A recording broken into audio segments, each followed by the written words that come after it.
Ms. Zapata was the Deputy Director of the Milwaukee Election Commission. She was responsible for administering elections. Her responsibility to ensure elections ran smoothly, free of fraud, free of concern.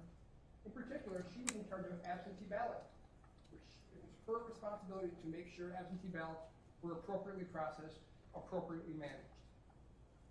Her role was that as a protector of elections. Ms. Zapata then stepped outside of that role as a protector and stepped into the role of the fraudster. On October 25th of 2022, in the early morning hours, Ms. Zapata went to the My Vote website. My Vote is the forward-facing electronic website that individuals can go to. Anyone in the public goes to this website, they can look up their voting record, or they can request an absentee ballot. Ms. Zapata went to this website, she accessed this website, and she entered 3 people: Holly Adams, Holly Jones, Holly Brantdjen. None of these 3 people exist. These are all fake people she entered. She entered 3 birthdays for these people, all the same birthday. She entered the same last 4 numbers of Social Security for all of these individuals. And then she requested that all of these ballots be issued to the exact same address. An address in Menomonee Falls, in particular the address of State Representative Janel Brantdjen. Zapata went into the system knowing this was wrong, knowing this was fraudulent.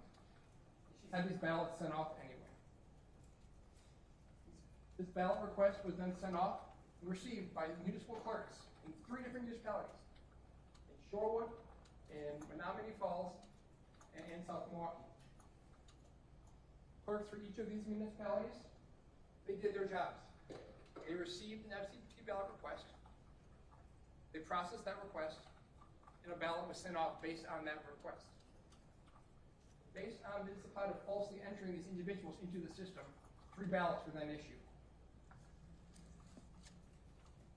The evidence is going to show that these ballots were all entered, or these people were all entered in the system within about 20 minutes of each other. All came from the same terminal location. All were issued by all were applied for by Ms. Zapata.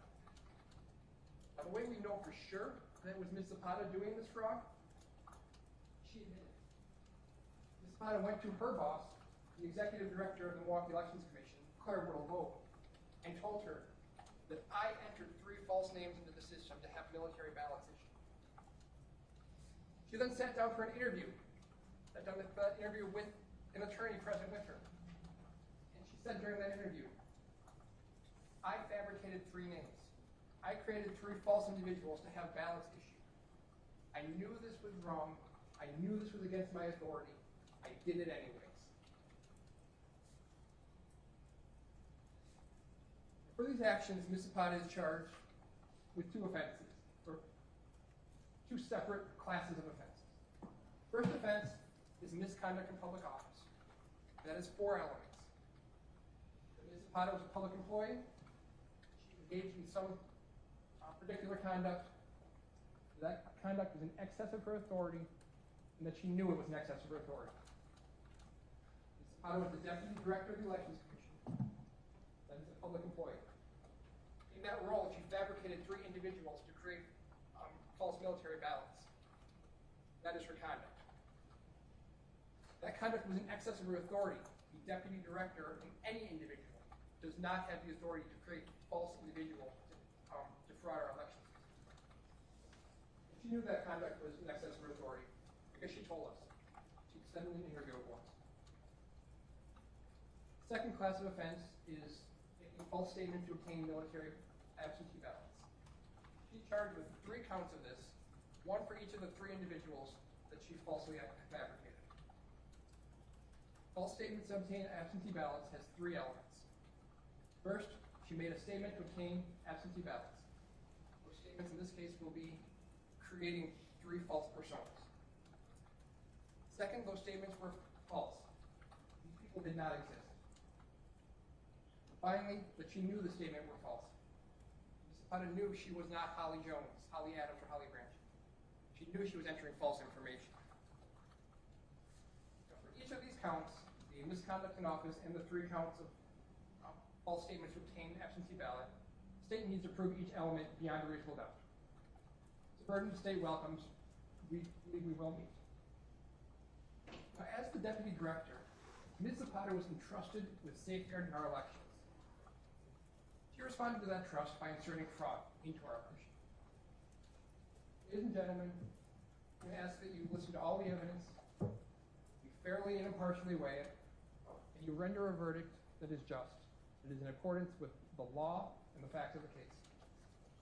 In the trial, I'll come back before you and ask that you find Ms. Zapata guilty of all 4 counts.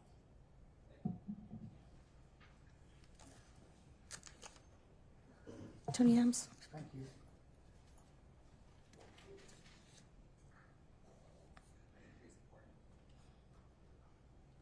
Thank you all and for your service, for being here, and for serving as Kimberly Zapata's citizen jury. You are going to hear this week the facts of this case, and apply it to the law given by the judge. At the end of this case, the conclusion that I believe that you all will have when you go back to deliberate is that Kimberly Zapata committed no crime. She is not a criminal. She is a legitimate whistleblower about a legitimate issue in the election system in the state of Wisconsin, and that the state's theory of criminality they're going to present to you this week does not match what the judge will instruct you on. Now, the state's right. The opening statement here is a preview of what you're going to hear this week. But I'll tell you the statement that attributes to my client that I did it anyway. She knew something was wrong and that I did it anyways. That statement's not coming into court, because that statement was never made. As you listen to the evidence this week, there's going to be a lot of things that have come through one lens that you all will get to look at with fresh eyes and open minds. At the end of the evidence, you're going to learn Kimberly Zapata committed no crime. Now, the state does have the burden. I'm glad that they have established that they take that burden of proof beyond a reasonable doubt. It puts me in a bit of a situation because I am reacting mostly. I'm asking questions of their witnesses. And a lot of what my job is this week is to show what the evidence does not show. And I'd start off because I think everyone is thinking this, given the subject matter.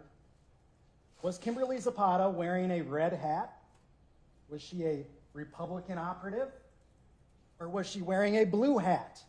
And was she acting as a Democratic operative in this case? When at 5 in the morning, 4:50 in the morning, on October 25, she applied for these 3 absentee military ballots. Here's the answer, what the evidence is going to show. She wasn't wearing either of those hats. She didn't have a blue hat on. She didn't have a red hat on. She's a legitimate whistleblower. And let me clear something else up about this case. Wisconsin elections are fair. Wisconsin elections are secure because of Kimberly Zapata and her former colleagues. What she did, however, in 2020, in October, was to show a gap within that fair and secure election system. A gap in security that nobody was talking about. Nobody was taking seriously. She did this because you'll learn from the state's witnesses, Kimberly Zapata has the personality to tend to fixate on things, become hyper-focused on things. And given her workplace, which you'll hear from the state's witness, was extremely stressful from about 2016, through that election, through the midterms in 18, through the next presidential election in 2020. Very, very stressful. You'll hear that people were sending emails that my client reviewed and that the state's witness reviewed, calling for a firing squad for death to city elections workers. You're going to learn that she was extremely stressed out by nearly constant conspiracy mongers. At some point, a map of their office. These are people who are just clerks. They're just trying to get paper from one point to another to uphold democracy. And they're being threatened and cajoled every day. Not able to sleep on October 25, my client, in fact, did send 3 absentee military ballots. The evidence is going to show that. You're going to learn that she used the same exact website that each and every person in this courtroom today can access, and without a voter ID, without a voter registration, without anything, you can get a absentee ballot sent basically anywhere in the world. She is exposing that gap, that flaw in the system. Her purpose, and this is where the state's evidence will fall short, her purpose was not to obtain anything. She was not going to vote those ballots. She was not committing any fraud. She had no fraudulent intent. She was a whistleblower, showing that this public my vote system was faulty. She sent, you're going to hear how naive this was. You're going to hear that she is not political. She sent these ballots to Janel Brantdjen, who she later learned was not a credible individual in terms of this subject matter, but someone that she knew from her job was very interested, for better or for worse, in election security. She wanted those ballots to go to her because she knew the ballots would not be cast. She knew that it would give this person who traffics in conspiracy something legitimate to talk about, so that maybe this small gap in the election system could be fixed.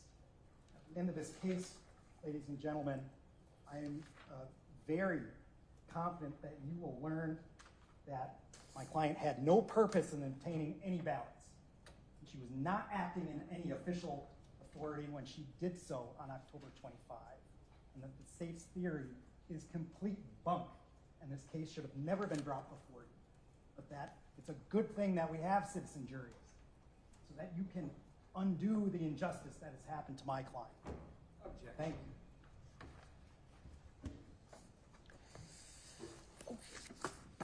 I'll see the parties at a sidebar.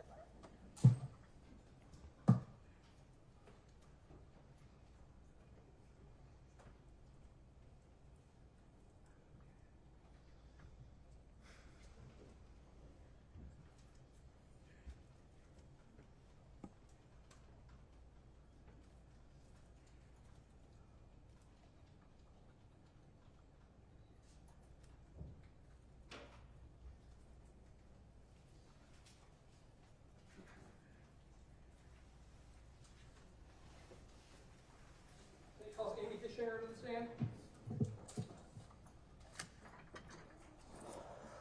All right. We're going to, we do have, thank you, Kornberger. We're going to get notebooks passed out, and then we're going to get started with testimony.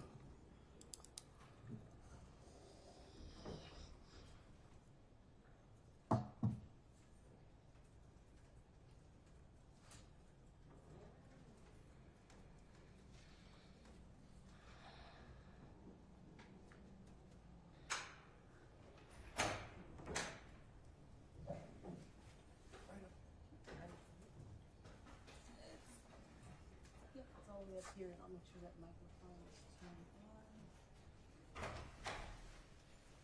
on. All right, remain standing, and I'll have Madam Clerk swear you in. Can you raise your right hand? Do solemnly swear the testimony you give in this matter will be the truth, the whole truth, and nothing but the truth, except you God?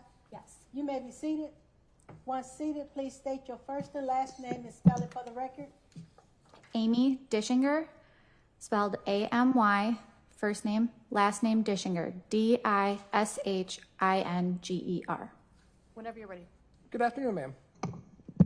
How are you employed? I'm employed with the Village of Menomonee Falls, And what is your position with the village? village clerk. And so what are the general job responsibilities of the village clerk? Anywhere from helping administer elections to licensing, cash receipting, utility billing, and such. So what are your general duties in regards to elections? Registrations, absentee ballots, public notices, public testing of machines, things like that. So what is an absentee ballot? An absentee ballot is for those who cannot be there on election day, so that's their way to be able to vote. Different people get them in different ways, but they can get them by mail for most of the general public. So what's the process for your office receiving an absentee ballot request? There's multiple ways. You can receive them through MyVote, which is a state database, or connected to state database.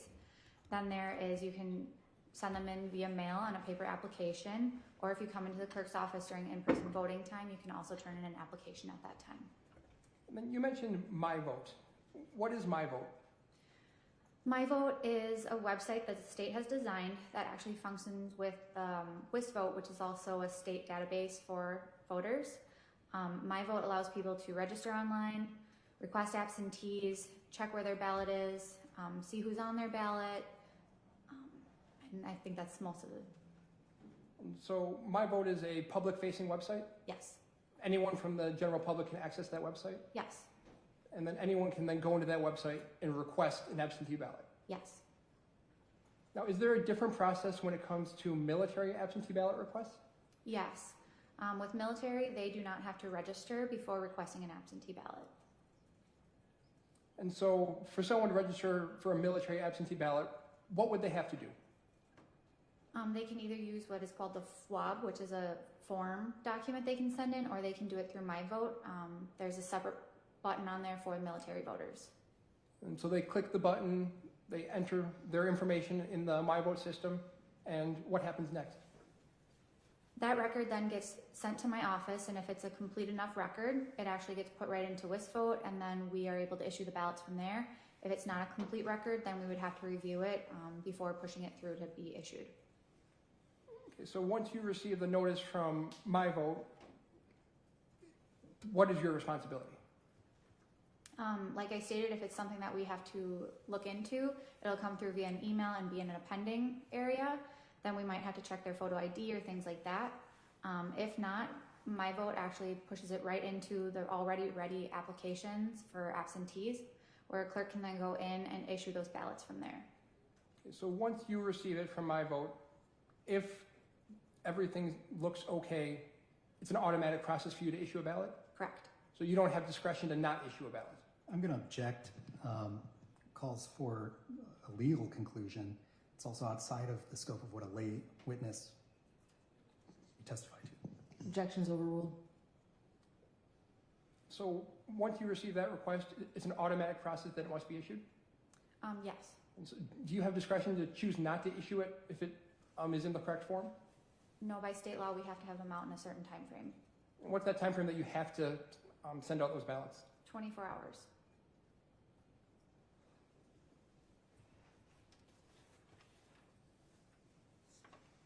Now, in October of 2022, did your office receive a military absentee ballot request for a Holly Adams? Yes. How was that received from to your office? It was received through MyVote, so that came through and was automatically put into the section where we issue the ballots. And were there any issues with that ballot request when you received it? Not as far as you could tell. So did you then process that request? Yes. And what happens when you process the request? We would process the request, we sent out the ballot, and then we were very shortly notified that it was a fraudulent ballot.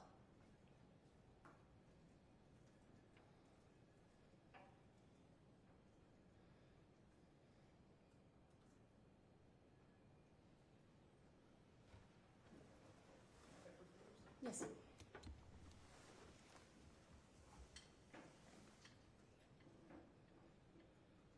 And I'm going to show you what I've marked as exhibit number 1. Can you please tell us what this is? It is the absentee ballot that was sent to Holly Adams in Menomonee Falls. So that's the same one that your office would have processed in October of 2022? Correct. Does anything from that ballot seem different than when you processed it? No. Move exhibit 1 into evidence. Any objection? I object, chain of custody and foundation.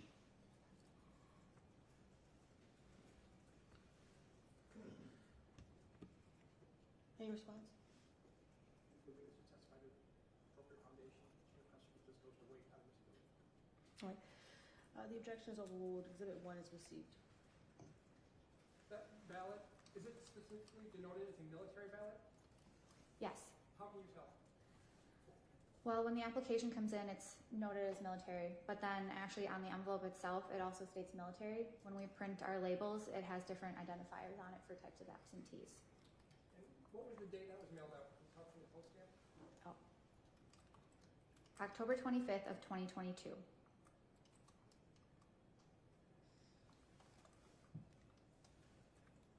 Question published to the jury? Granted.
Yes. How did you choose that address to mail it to? It was provided to us through the application for absentee. So that would have been the address that was put into the original absentee application. Yes. Whoever had originally requested that ballot would have put that address. Correct. That person would have put in that name as well, Holly Adams? Yes. I mean, yes.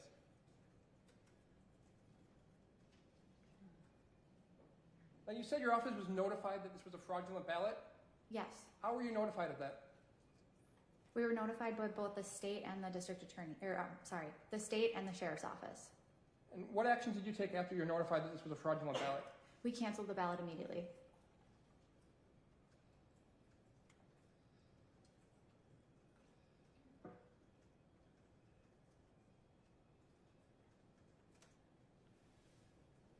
Nothing further. Thank you, ma'am. Okay. Cross-examination. Oh, I put it up next to the clerk. Oh.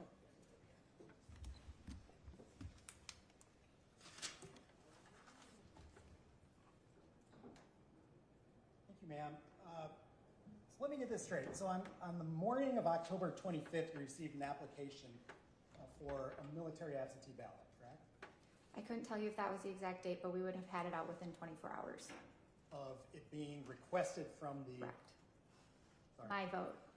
my vote. Yeah.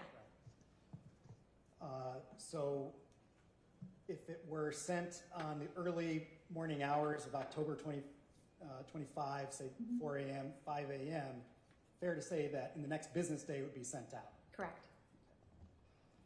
And fair to say when you came to work, you or a colleague have a pending list of absentee ballot requests, Correct. and you worked through that list to try to expedite those ballots, get them issued and out the door, Yep. right? Yes. Okay. Sorry. It's okay, just wait for my question, because she has to take it all down. And you state that there is no discretion, meaning you can't look at this ballot for accuracy, or ballot request for accuracy at all? No. Can you explain that question a little bit? Seems to me that this is a specific military ballot, an absentee request for a military member, correct? Correct. So they have to be active military. Yes. Okay, so when you look at this application, these don't have to have a voter ID, right? Correct. And in fact, they don't have to be registered and already on the voter roll, right? Correct.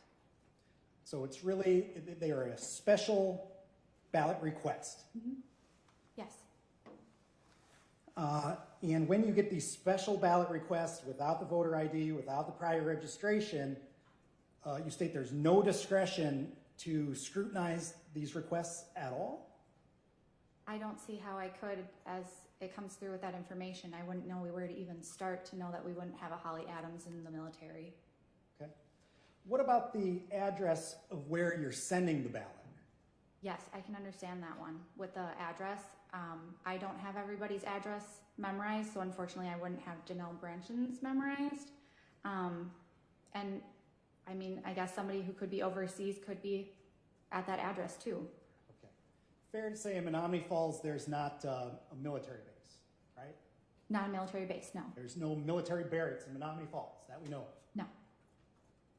No. And so doesn't it flag your attention as a clerk that given there's no military base, there's no barracks, there's no active military presence in Menomonee Falls that we know of, to be sending one of these special military absentee ballots to a standalone residence? I've sent military ballots to standalone residents to those who are military before. Okay. But did those cases, now I can see if it were being sent to Fort Bragg or Fort Carson or Monterey or, Bremen, Germany, right? Those don't flag your interest because certainly somebody is deployed in those places. Is that fair to say? Yes. But nobody's deployed in Menomonee Falls. They might not be deployed, but they still might be military. Okay. What about military absentee ballots? Did you look at the date of birth of the requester? As long as it's in the correct range of it. What's the correct range? If they're 18 years of age or older. So if the military ballot request was for a 70-year-old, that would be above 18, right? Yeah. Do you know that there are no 70-year-olds in the United States military? I do not know that. But you'd surmise that people retire from the military, right? Yes, but I wouldn't know the right retirement age. But that wouldn't draw your suspicion if you received one of these special military absentee ballot request forms if someone was older than what we think of as soldiers. I try not to discriminate, to be honest with you, because I've seen people work past 70. Is that okay? So fair to say you're just not doing that scrutiny, that level of scrutiny with the date of birth, correct? Yes. Okay. Now, if these ballots are sent to a UW dorm or a Marquette dorm or some other dormitory, would that flag your interest? Depending on how they're registered. If they're registered correctly and they're just a student voting at their own residence, that's okay. But you said that they're not registered for absentee military Oh, ballots. I'm sorry, I understand your question, I think. Right. So if a military ballot got sent to a dormitory, correct? Yes. So, I would hope that would pique our interest. We do get hundreds of absentee requests a day, so I could see if something got missed, but I would hope that we would catch that. Okay, so you would exercise discretion at that point? If we noticed it, yes, and that would be the same with this ballot as well. If we would have noticed it, yes. But the address, I wouldn't have noticed anything for it. What about a street address for a post office box, if it wasn't identified as a post office? Yep, we would catch those because we look through those. It can't go to a post office box. Do you know every address of post office boxes in this No, country? I don't. Okay. So that may not immediately flag your interest, right? Correct.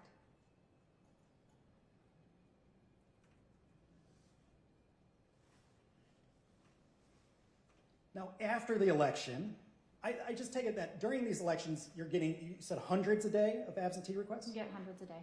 And a portion of that are military requests, right? A smaller amount. Okay. After the election, do you go back and do due diligence to see whether or not you may have sent a military ballot to someone who is not in the military? Afterwards, like once the election Action, closed. relevance. Response. Well, they have, we're asking about the purpose of the ballots being sent. It's very clear that there is a gap in this electoral system. What I'm trying to demonstrate is that there's not any oversight over these military absentee ballots. I think it's directly on point as to one of the elements. Which element? Pardon? Which element? Whether or not the purpose of the false statements was to obtain a ballot. Anything else from the state? The element is the purpose to obtain, not the purpose to vote a ballot. A ballot was obtained. That's the end of the inquiry.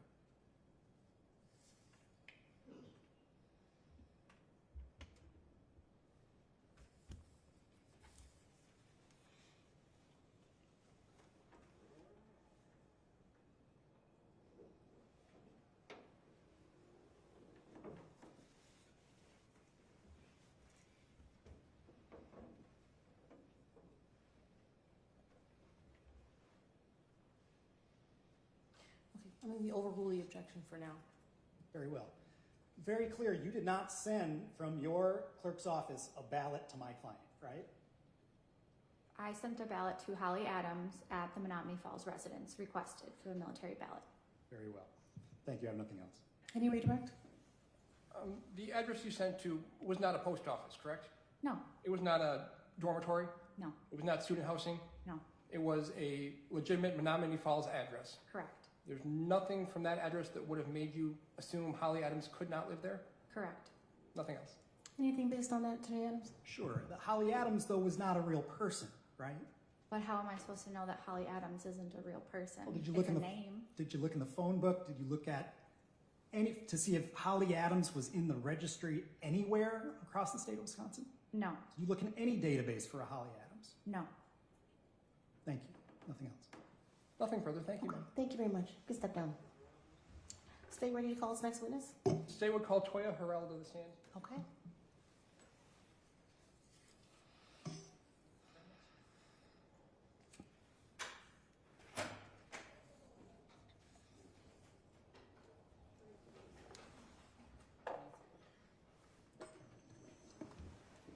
All right, when you arrive at the witness stand, please remain standing, and then Madam Clerk will get you sworn in. Raise your right hand. Do you solemnly swear the testimony you give in this matter will be the truth, the whole truth, and nothing but the truth, except you die? I do. Thank you. You may be seated, state and spell your first and last name for the record. Toya Herold, Toya Harrell. All right, whenever you're ready, Counsel. How are you employed, ma'am? I'm the clerk in Shorewood And how long have you worked as the clerk for Shorewood? since November 2021. And in your role as the clerk of Shorewood, are you responsible for assisting in the administration of elections? Yes. What are your responsibilities For elections or for elections? right now, we are doing what's called in-person absentee voting. So electors can come in the village hall and vote before elections. Also, since last week, we have mailed out absentee ballots, and we'll continue to do that until next week, Thursday. And are you also responsible for processing electronic absentee ballot requests? Yes. And how do those requests come to you? They come various different ways. We can get email requests. We can get what's called a UVA CAVA application, which are For permanently overseas voters or military voters, we can get them through the My Vote page. We can get requests in the mail, and starting tomorrow, we can also get them in person. And then the My Vote page is the forward-facing, public accessible website for people to request absentee ballots. It's the third party, yes. So when a person goes onto the My Vote website and enters a ballot request, that gets transmitted to you? If they're in my municipality, yes. And were you working as the clerk of Shorewood in October of 2022? Yes. And at that point, did your office receive a military absentee ballot request for a Holly Jones? I believe so, yes. Do you recall how that was received in your office? If memory serves me correctly, it was sent through My Vote because it comes through what's called our pending applications, which come through My Vote, and then we check them and accept them. Then once you receive that ballot request, is it your job to process that request? Yes. And do you have a time frame for how soon you must process it? I don't, but I give myself within the next hour or two, just so that they're all sent out in a timely fashion. Is there a requirement that absentee ballot requests must be processed within 24 hours? Should object as to leading. Sustain. Is there a specific time period when you have to process the request? Not a specific time frame, no. And you said that you received an absentee ballot request for Holly Jones, correct? I'm assuming so if I'm here, yes. Yes. Showing it to the marked as exhibit number 2. Can you please tell us what that is? That's an absentee ballot envelope, which probably would have the absentee ballot and return envelope. That's in the name of Holly Jones? It is. What's the municipality that issued that ballot? The Village of Shorewood, And how can you tell that? because it has our stamp on it. And that's got your address information in the upper left corner? Correct. And that's a military ballot request? Correct. How can you tell that? It says so on the label. Into this ballot request, does this exhibit fairly accurately represent the ballot that you would have sent out? Correct. Move exhibit 2 into evidence? Any objection? Same objection as to foundation.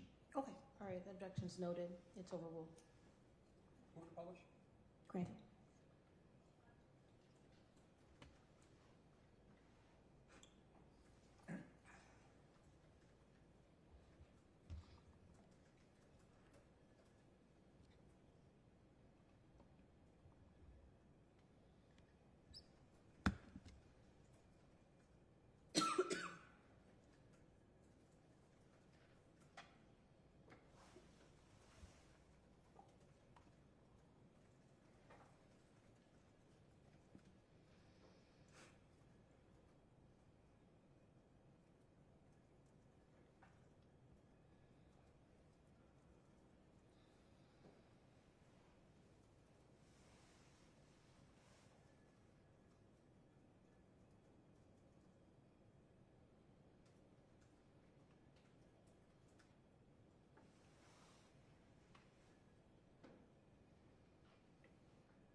You processed this absentee ballot request on October 25th?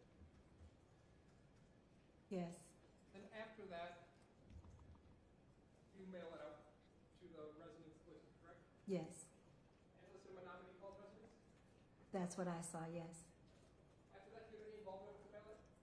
With the, not unless it comes back. Are there any requirements you have to audit to make sure the ballot goes to the right place? That we audit?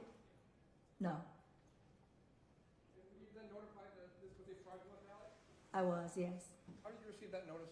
It was an email through, from the Wisconsin Elections Commission. And what was it notifying you of? If memory serves me correctly, that the ballot that was issued was done fraudulently, and that we were to deactivate that account, which I did. That's all I have. Thank you, ma'am. Mm-hmm. Okay, cross-examination? The prosecutor just asked about an audit, whether you audit these ballots. Can you talk about that a little more? I need to know what audit means because I don't audit. Well, after an election, do you audit your office to see if any ballots were mistakenly issued to non-voters? No, You don't do any of that? I don't. Okay. I just want to, if I could approach, Your Honor. Yes. Show you what's been marked as Exhibit 2, and it has, under military, it says Ward 3 on the mailing address. Do you see that? I do. Okay. What does that indicate? Is that the ward in Menomonee Falls or the ward in Shorewood? That would be the ward in Shorewood. Okay. So it's fair to say that the application for a military ballot to you indicated that they were a Shorewood voter, correct? They would have to be in order for it to come to me, yes. Right. And so that there's a ward, there's a specific ward in Shorewood that they identified themselves with, correct? The address, not the person. You're right. The address in Shorewood, the village is broken up into wards, and that's the Ward 3, which is indicated on the address label, right? On the address label, but that's not the address that's to the voter. The address to the voter is on the certification envelope. And the certification envelope is on the inside of this. Correct. Okay. But they're voting on Shorewood, a Shorewood ballot, correct? Correct. So in an April election like we're having on the 2nd, it would be the village trustees and the Shorewood school board, right? And the judge and the president. Okay. Mm-hmm. So as well as county and federal, right? Correct. But specifically Shorewood. And yet this is going out to another suburb, Menomonee Falls in Waukesha County, right? Correct. Doesn't it seem odd to you that someone is requesting a Shorewood ballot to be sent to Menomonee Falls? No. It does not. No. Because you reside in Shorewood, that's your place of residency, and you can request the ballot to be mailed anywhere. And that's where the ballot is mailed. In all absentee ballots? Correct, because we have people that reside, we have students, and so students reside in Shorewood, but they attend school in Minnesota, so they can have their ballots sent to Minnesota as residents from Shorewood. Okay. When you're looking at these absentee request forms, are you doing any scrutiny of where they're being sent and whether that makes any logical sense? That integrity is not up to me, it's up to the voter. Okay. And so from your point of view, the fact that there's no military installation, there's no base, there's no barracks of active military in Menomonee Falls, that didn't trigger any scrutiny from We your don't office? question that, no. Because you can be a military voter and being at your grandma's house who's in Menomonee Falls. I'm not gonna question where you're having your ballot sent. And these are ballot request forms that don't require an ID? Military. Military, right? Mm-hmm. And you don't need to have a prior registration where you would have to show proof of residence, correct? If you're doing it through My Vote, correct. You still have to register as a voter if you want to use our Shorewood address. But for military, no. You can sidestep the normal security protocol if you go through My Vote, indicate you're a military voter to get one of these absentee ballots. Anything's possible.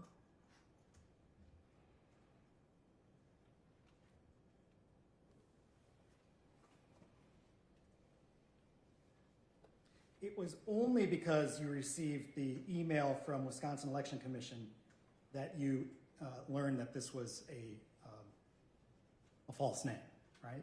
Correct. And it was only after that that you deactivated that account that was created. Once we were told, correct. But you don't do post-election audits to make sure that all of your military absentee ballots actually went to active military members, right? That is not my job description. Thank you. I have nothing else. Any redirect? So council indicated you could sidestep the protocol by listing yourself as a military voter, correct? That's what he stated, yes. The only way to sidestep the protocol though would be to provide false information. Correct, So to lie about being a military voter. correct. Do we trust our voters to tell the truth? I do. Anything based on that? No, I have nothing. Okay, thank you very much. You can step down, ma'am. Okay, we're going to conclude there for the evening. I think that's a natural place to stop. Ladies and gentlemen, I would remind you of the instructions that I read to you earlier, not doing any research on this case, not discussing this case either amongst yourselves or with anyone in your homes. We are going to continue with this trial tomorrow morning. Again, we will be back in my home courtroom. That is Safety Building 313. We're going to get started at 9:30. You can come right at 9:30 because I think I'll talk to the attorneys and then we'll get started. Everyone have a great evening. We'll rise for the jury.